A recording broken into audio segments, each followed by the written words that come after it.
Todo comezou cando deixei de estudialo. Ao deixar de estudialo xa, aí perdín algo.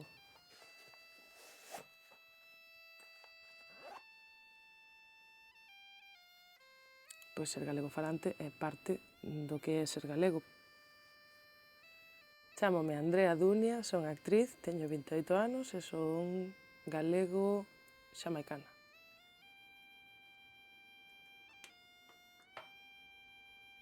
Vivo en Galicia dende que teño 5 anos, fai 23 anos.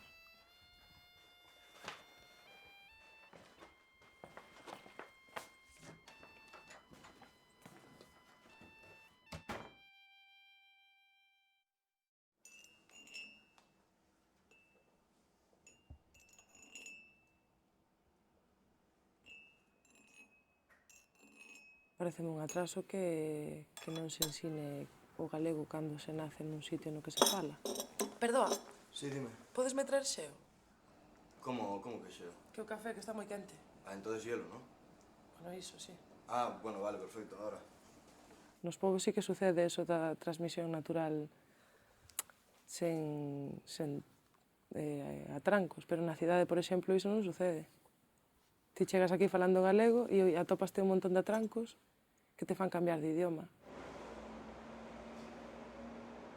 Andar con grelos e con ovos encima, ou saber diferenciar cal é o grelo.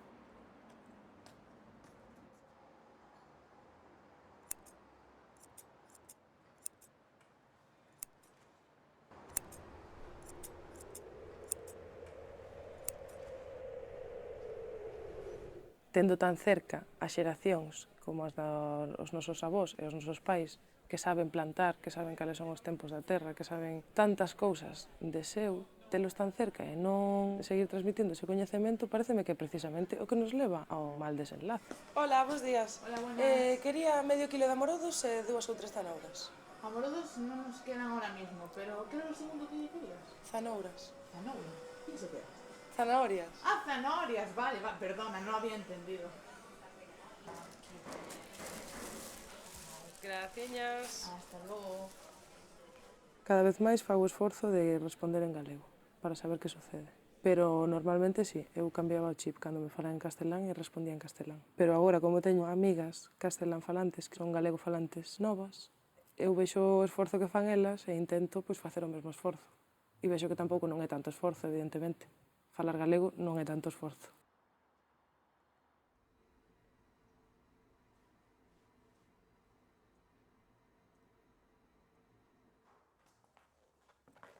Se só o 3% dos nenos que hai en Vigo aprenden a falar o galego, eso quere dicir que hai unha gran cantidade de nenos que están nun nivel de desconexión moi alto coa súa propia herdanza cultural. Porque a única maneira que temos de prosperar como pobo é seguinte unha liña. E entonces nós non podemos chegar aquí agora e dicir non somos os galegos. Temos que saber quen foron os galegos fai 10 anos, fai 20, fai 30, fai 40, fai 50 e poder identificarnos con eles, non? Ou sentirnos identificados de alguma maneira e que nós seguimos, de algún xeito, as cousas que eles comezaron. Cando quitas unha árbore e pos cemento, matas a natureza. Bueno, pois eso é o que se fixo co galego, non? Pero se nós empezamos a ser outra vez fonte do galego, mellor sigue fluindo.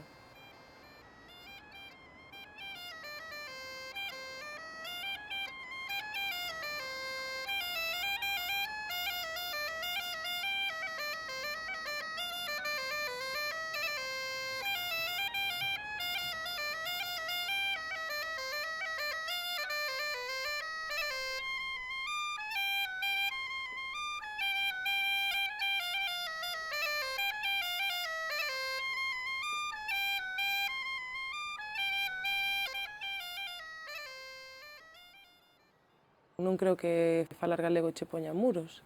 É a xente que pon os muros. Perdoa, gustoume moito a peza que tocaches. Moitas grazas. Era muñeira de Ponte Sampaio. Aprendí na estrada.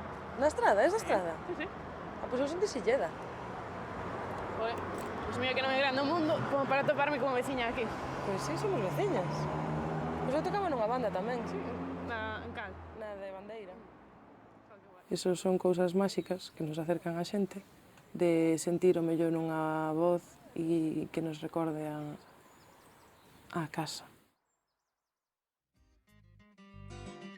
Falar en galego non safa, dá máis resaca co licor que de jarrafa. El acento así del monte, como que no, urbanitas, el que sodes un fenómenos. Pongo termómetro, co galego causa febre, apasionado por la roja deja que celebre.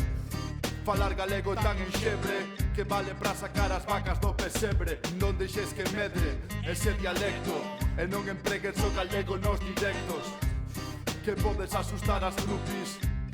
Menuda falta de respeto. Non sexas paleto e fala castelán, e descubrirás que é moito máis a.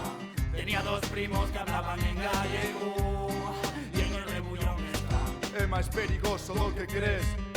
Falar en galego pode che causar estrés. Estás cego non o ves. Un novo falante ingresado cada mes. Xa ves, escribe en francés.